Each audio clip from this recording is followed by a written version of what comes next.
Well, at least Joker 2 has set one record. It's defeated Fanforstic for the worst audience reviewed film that's based on a comic book ever. So that's an accomplishment.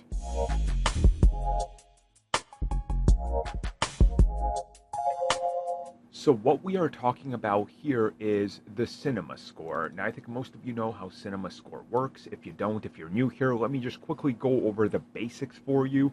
Essentially, there are people waiting outside of theaters that work at cinema score that are polling people as they exit. And then they get a letter grade from an F all the way to an A. And most comic book films end up somewhere in the, if they're good or received well, in the B to A range. And then once you get under B, you start to get into the questionable films. When it came to Fanforstic, the 2015, 2016 Fox attempt, I'm not even sure what it was. It doesn't matter. That one had a C minus and was to date the worst one. Joker has taken the cake because it got a D. I repeat, this film got a D, which is just barely passable. And I've even heard that there was people that were like, nah, this is an F, but you got to balance it out because obviously there's going to be people that like it a little bit more and whatever else. Obviously, a lot of people are not happy with this film. A lot of people hate its quality, or lack of quality, I should say.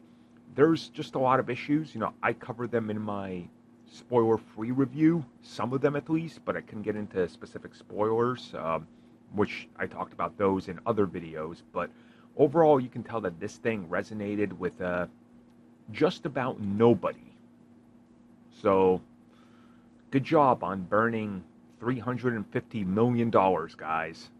You're making others look incredible. Now, if you're wondering if maybe you should see this film for yourself, I would say don't, and go watch Transformers 1.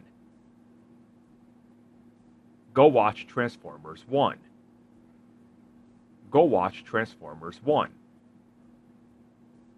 Go watch Transformers 1. Because you see, Transformers 1 actually has a message about, ironically enough, society.